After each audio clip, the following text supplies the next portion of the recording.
Bapak Kadi mudah-mudahan dimuliakan di alam barzahnya oleh Allah Subhanahu wa taala.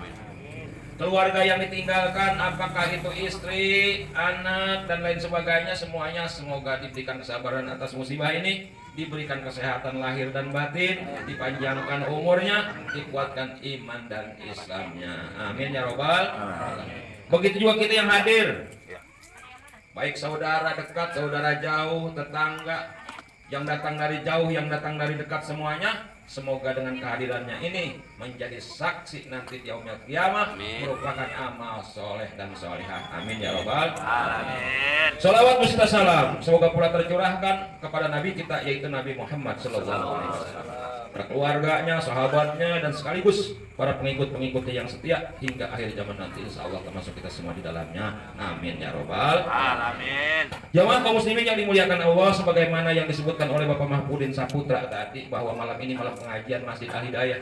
Ternyata jam 12 malam, bohong. Ya, fitnah itu. Kita mau udah ngerti jamaah Masjid Al Hidayah mah. Ngaji biasa juga 15 menit kelar. Jam 9 bubar. Ini juga 15 menit tuh, jam 9 dikit lagi. Sudah dehem lu dah. Udah ngeliatin di jembai. 15 menit selesai. Maka daripada itu pembahasan biasanya kemarin baru sampai ke pelajaran tentang melaknat. Jadi pengajian yang kemarin kita membahas tentang melaknat orang itu tidak boleh. Kalau kata kita mau bukan yang laknat, ngedoain yang buruk, mencaci. Kalau bahasa yang lebih sadisnya itu nyumpahin orang, itu kagak boleh. Sebab orang yang kita sumpahin, sumpah kita naik ke langit, langit tertutup, dia balik lagi ke bumi, di bumi tertutup, dia nyariin orang yang disumpahin, ternyata yang disumpahinnya kagak pantas menyandang sumpahan itu, baliknya kepada orang yang Nyumpahin. Makanya hati-hati. Hati-hati. Apalagi ibu-ibu suka nyumpahin anak supaya enak banget. Ini aku selalu kan loh. Mampus mati ya, nangis ya. Iya. Mampus kadang-kadang pengen lebih enak lagi, mau dia. Pengen pulen. Padahal itu nanti kebaliknya kita, hati-hati. Jangan sampai kita lakukan. Modal mendadak. Jamaah kaum muslimin yang dimuliakan Allah. Untuk malam ini spesial. Tidak melanjutkan pembahasan itu. Ini spesial karena ini suasananya dingin-dingin, orang juga banyak yang capek kerja di rumah, belum istirahat segala macam. Kalau kita ngeluarkan materi banyak hadis, kelihatannya rada-rada ngap. Pengen buru-buru ke hawanya, pengen buru-buru pulang wae. Maka daripada itu izin karena saya pada malam hari ini mau cerita. Tapi cerita bukannya cerita dongeng, bukan. Kalau dongeng kan nggak bodoh cengeng. Kalau ini cerita berdasarkan hadis Rasulullah SAW. Ibu-ibu, bapak-bapak yang dimuliakan Allah. Kita mau ngaji, mau belajar, mau sholat, mau puasa dan lain sebagainya, ujung-ujungnya pengen masuk surga. Ujung-ujungnya itu. Maka daripada itu, saya sekarang dengan singkat padat mengisikan materi ini, calon penghuni surga. Kelihatannya judulnya menarik. Calon penghuni surga. Bapak sekalian dan ibu, kata-kata surga bukannya milik ustaz, bukannya milik guru, bukannya milik kiai, bukannya milik pejabat. Jadi ternyata gampang sekali untuk mendapatkan surga itu. Maka daripada itu, saya akan menceritakan sebuah hadis Rasulullah SAW yang diriwayatkan oleh Imam Ahmad.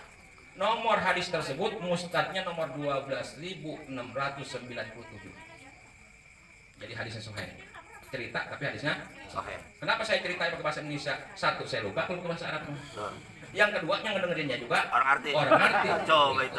Maka daripada itu, saya terjemahkan ke dalam bahasa Indonesia.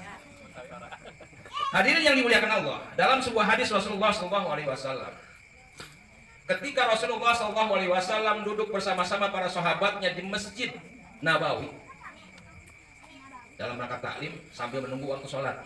Jadi taklim sambil menunggu waktu sholat. Tiba-tiba mendadak sontak. Ngerti orang tuh? Orang ngerti. Secara tiba-tiba Rasulullah SAW bersabda, ngomong kalau kata kita. Apa kata Rasul? Yatlu alaikumul an rajulun min ahlil jannah. Begitu kata Rasul. Artinya kata bahasa orang Cidokomnya, akan nampak, akan kelihatan, akan datang seorang laki-laki. Yatlu alaikumul an sekarang min ahlil jannah, laki-laki itu calon penghuni surga. Waduh. Boleh nih. Kata Nabi akan datang calon penghuni surga. Ibu pengen ngelihat calon penghuni surga bagaimana tampang ibu? Apa tampangnya ganteng kali ya? Kayak saya nih. Kalau wadon apa cantik, kalau laki-laki apa ganteng, pokoknya bagaimana dah modelnya begitu. Ya begitu juga kagak pira ya. Sahabat juga pada begitu. Wah, ini kelihatannya berita-berita mantap nih. Boleh nih. Kita calon penghuni surga. Boleh juga nih kita lihat udah pelangak, pelongok, lihat jauh di mana datangnya nih, kanan apa kiri. Jadi hampir kata tenang setelah Nabi Rasul berbilang seperti itu, ya tuh alaikumullah rajulun min ahli jannah. Akan nampak pada kamu sekalian calon penghuni surga. Jangan goyang, Semuanya goyang. pada menanti. Ya jadi dong. Tiba-tiba jamaah kaum muslimin rahimakumullah, datanglah seorang laki-laki ke masjid. Dia masuk, dia buka sendal, sendalnya terompak kan kalau zaman dulu pokoknya sebuah sendal jepit tuh begitu. Dipegang dengan tangan kirinya, dia datang ke tempat berwudu, dia berwudu kemudian dia masuk ke dalam masjid. Rupa-rupanya itu laki-laki calon penghuni surga. Apa yang dilihat? Laki-laki itu habis berwudu, mukanya basah, lengannya basah, memegang sendal jepit di sebelah kirinya, dan air wudu banyak masih bergerantungan mengkilap di jenggotnya bergerantungan. Jadi kesannya orang laki-laki itu memiliki jenggot habis berwudu. Artinya laki-laki itu rajin sholat berjamaah. Satu itu kan yang bisa kita lihat. Gancang cerita itu hari pertama. Anggaplah pengajian itu bubar melaksanakan sholat. Timbul hari yang kedua. Sama pada hari yang kedua dengan para sahabat-sahabat yang sama, dia kumpul di masjid itu sambil thalabul ilmi begitu. Tiba-tiba Rasul ngomong lagi dengan kata-kata yang sama. Yatlu alaikumul an rajulun min ahli jannah. Hai para sahabat-sahabatku, akan datang seorang laki-laki kepada kalian semua calon penghuni surga. Kata para jamaah, para sahabat, ini udah 2 kali nih ngomong kayak gini. Ini orangnya kira-kira itu juga, apa ganti, apa lain ya? Coba menurut situ gimana? Kayaknya ini juga. Kalau situ lain. Pokoknya camping cung lah begitu. Masing-masing mempunyai pendapat, masing-masing dia merasakan sendiri begitu, beranggapan sendiri. Tidak lama kemudian ibu-ibu, bapak-bapak sekalian puntap dari kejauhan kelihatan. Ini rumah-rumahnya ini nih orangnya. Semakin lama semakin dekat, ternyata orangnya itu yang kemarin hebat atau orang ya begitu, calon penghuni surga. Biasa dia masuk lagi. Gancang ceritanya pengajian itu bubar, datanglah kepada hari yang hari yang ketiga, tiba-tiba Rasulullah Shallallahu Alaihi Wasallam pun berkata dengan perkataan yang sama. Apa kata Rasulullah SAW? Yatlu alaikumul an rajulun min ahli jannah, akan datang kepada kamu sekalian seorang laki-laki calon penghuni surga. Udah perkataannya ketiga. Kalau sudah ketiga kali perkataan ini dengan perkataan yang sama, yang mengatakan adalah Rasulullah SAW, artinya kata-kata ini bukannya main. Kata-kata ini kata-kata beneran, kata-kata sesungguhnya, apalagi yang mengatakan Nabi Muhammad SAW. Luar biasa orang. Butuh dicontoh, butuh diteladani orang mereka. Akhirnya dia datang, gancang cerita orangnya itu. Cuman jamaah kaum muslimin rahimakumullah, ceritanya pengajian bubar, Nabi juga bergegas, ada seorang laki-laki. Seorang laki-laki ini sahabat Rasul yang bernama Abdullah bin Amr bin As. Kalau kita baca sejarahnya, ini adalah anak gubernur pada saat itu. Dia kalau bahasa anak muda sekarangnya kepo ya. Dia kepoknya luar biasa, Bu. Kepo pengen tahunya luar biasa, pengen tahu bener, pengen tahu banget, bukannya pengen tahu aja dia. Gitu. Udah 3 kali dikatakan oleh Rasulullah SAW seperti itu, artinya ini bukan main, ini adalah serius. Rasulullah SAW berarti harus menyelidiki dia tanpa secara implisit atau tidak secara langsung. Akhirnya jamaah kaum muslimin rahimakumullah, setelah salat selesai, pengajian juga sudah bubar, orang-orang pada bergegas pulang. Abdullah bin Amr bin As dia lain sendiri. Dia pengen tahu di mana orang ini rumahnya, apa kelakuannya, apa keturunannya, dia ustadz, apa kiai, apa syekh, semuanya diikutin dari belakang. Kalau bahasa kitanya diintilin ya Bu ya. Intil-intilan di belakang dia ikutin. Kerusak kalau kata di sini mah banyak Arab-Arab, misalnya mah gak ada. Diikutin pokoknya dia belok kanan, kita ngikut kanan, dia ke kiri. Lama-kelamaan nyampe lah ke rumah si Fulan. Anggaplah si Fulan, karena namanya kagak tahu. Sampai ke rumahnya, si Fulan masuk ke dalam rumahnya. Abdullah bin Amr bin As kemudian mendekat ke rumah itu dan mengetok pintu. Begitu kira-kira. Akhirnya dibuka pintu. Assalamualaikum. Dijawab waalaikumsalam warahmatullahi wabarakatuh. Abdullah bin Amr bin As mengucapkan salam sekali. Dia jawab lebih banyak kali. Itu sebagai tanda bahwa tuan rumah menghormati tamunya. Dua datu yang perbuatan baik tadi sholat berjamaah, kemudian dia menghormati tamu. Ketika disapa seperti itu, ada apa yang perlu saya bantu? Kata Abdullah bin Amr bin As, ya Fulan, saya datang ke rumah Anda, saya ingin mengatakan bahwa saya ada masalah dengan orang tua saya. Kenapa itu? Saya berjanji dengan orang tua saya tidak akan pulang selama 3 hari 3 malam. Bolehkah saya menginap di rumah saudara? Dia berkata seperti itu tuh Abdullah bin Amr bin As. Apa kata si Fulan? Oh seperti itu. Kalau begitu kenyataannya silakan, kami terima, kami izinkan dengan senang hati. Ceritanya itu Abdullah bin Amr bin As pengen akhirnya dikasih apa kagak? Dikasih, bahkan dilayani dengan sepenuh hati. Tempat timur dikasih, makanan dikasih, begitu dijamu dengan baik. Dipersilahkan dia menginap selama 3 hari 3 malam. Ketika dia menginap 3 hari 3 malam, pada malam hari yang pertama si Fulan tidur dengan keluarganya. Abdullah bin Amr bin As mah kagak tidur. Mengapa kagak tidur? Dia ngintek. Dia mengintip kok. Tapi ngintip bukan ngintip orang kuda sini ya. Kalau ngintip anak kuda sini mah dipakai dibolongin. Itu yang mata bintit. Kalau ngintip di sini pengen tahu kelakuannya si Fulan tidur, dia kagak tidur, diintek. Terus apa yang dilakukan ini? Apa sebabnya Nabi sampai mengatakan dia jangan menghuni surga? Apa hebatnya ini orang? Tampang biasa-biasa aja begitu. Ibadahnya juga rumahnya biasa-biasa saja, ditokohkan kagak sama masyarakat. Orang biasa lah begitu, kayak kita nih orang biasa nggak ditokohkan gitu. Tapi kenapa bisa dikatakan calon penghuni surga? Dilihatin sholatnya biasa. Kalau kata sahabat ya istilahnya sholatnya masih bagusan sahabat. Sahabat mah sholat rutin, sholat tahajudnya dia kata sholat tahajud, sholat wajib aja.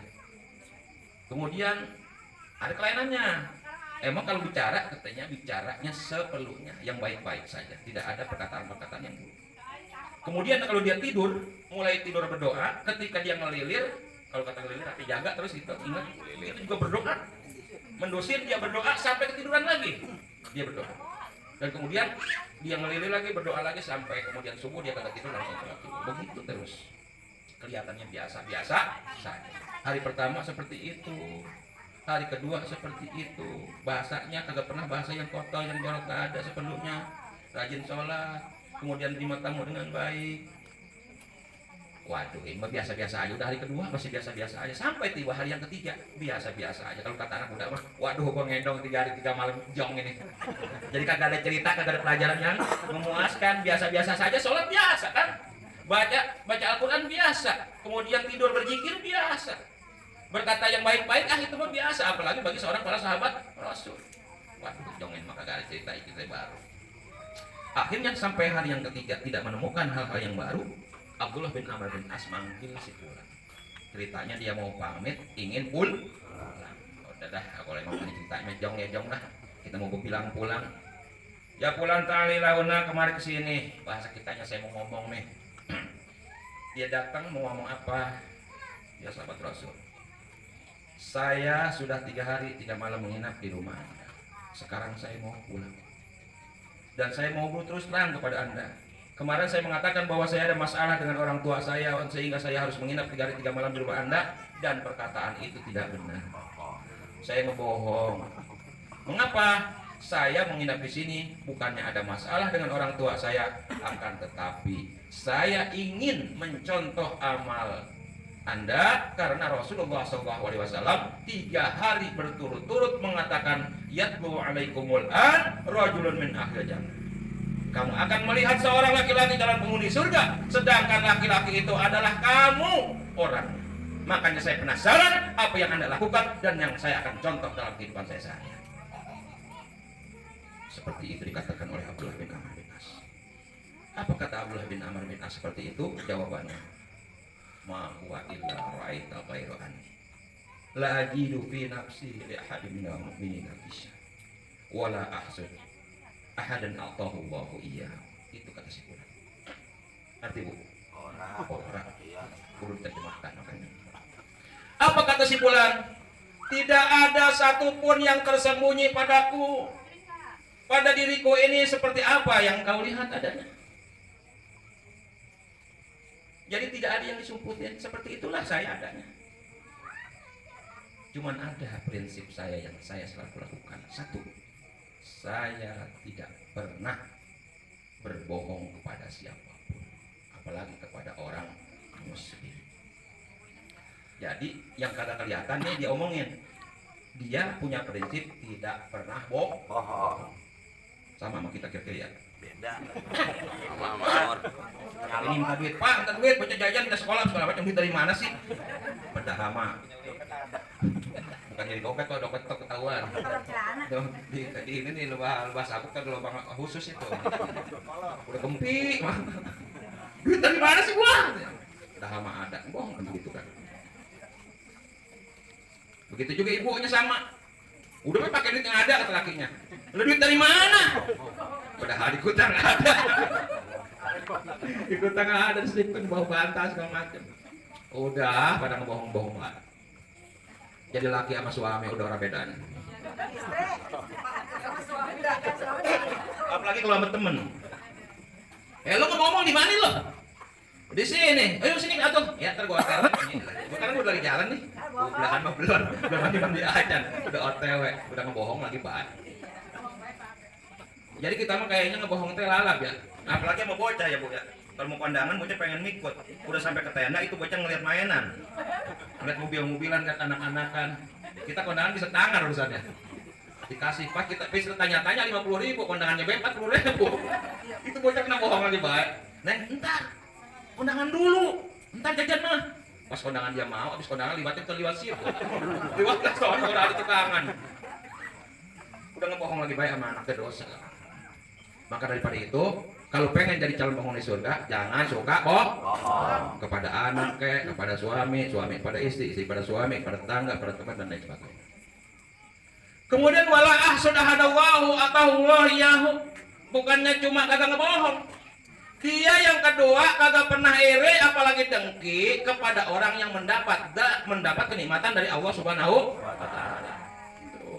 Kalau ada teman kebeli motor baru, alhamdulillah teman saya sekarang punya motor baru. Suatu ketika saya bisa minjem. Ada tetangga beli TV baru yang modelnya berapa in paling gede lebar. Siap. Kacanya juga kaca tipis. Sedangkan kita masih yang itu ngaduk gede banget ya. Alhamdulillah tetangga saya bisa suatu ketika kalau nonton bola pengen jelas saya ke tetangga. Jadi senang tetangga mendapatkan nikmat dari Allah Subhanahu wa taala, tidak iri dan tidak dengki. Kalau dengki artinya gini, tetangga yang dapat nikmat dari Allah, kita pengen tapi kita nyumpain. Mudah-mudahan dia colong maling. Itu namanya dengki itu. Julid. Mengapa dicolong bener? Gialas tetangga. Jadi bangga banget orang susah namanya. Itu namanya dengki. Tahu di kita ada keperasaan kayak gitu. Kalau ada artinya kita jauh dari surga. Jadi ma huwa illa ra'aita ghairu ani la ajidu fi nafsi li ahadin min mu'minina gisa wala ahsud ahadan atahu wa iya. Jadi yang ke satu tidak pernah bohong, yang kedua tidak pernah iri dengan kenikmatan orang apalagi. Itu jawaban si Fulan. Udah ketemu belum rahasianya tuh? Udah ketemu belum rahasianya? Ya, jadi sahabat Abdullah bin Amr bin As 3 hari 3 malam napain itu dapat 2 materi kebaikan, yaitu tidak bohong dan juga tidak ngiri dengki sama orang lain. Jadi akhlak ternyata bisa memasukkan orang pada surga. Apa kata Abdullah bin Amr bin As? Hadhil lati balagati. Itulah yang menyebabkan Anda dimuliakan oleh Allah Subhanahu wa taala yang saya belum bisa melakukan. Sebab apa? Sahabat Nabi masih bohong tadi kan? Katanya dia punya masalah sama orang tua padahal kagak. Jadi masih bohong, itulah yang menyebabkan si Fulan dimuliakan oleh Allah Subhanahu wa taala sehingga dikatakan oleh Rasulullah SAW dia calon penghuni surga. Begitulah Rasulullah SAW cara berdakwah. Jadi dia kagak kasih langsung, akan tetapi materi itu dapat kita cari sendiri, kita temukan sendiri, yaitu harus jujur dan juga tidak iri. Itu jamaah kaum muslimin yang dimuliakan Allah, ibu-ibu, bapak-bapak sekalian, mudah-mudahan ada manfaatnya. Bil khusus bagi saya dan umumnya bagi jamaah kaum muslimin rahimakumullah. Nasrul minallahi wa fathun qarib. Kurang lebihnya mohon maaf. Wabillahi taufiq wa hidayah. Wassalamualaikum warahmatullahi wabarakatuh. Waalaikumsalam.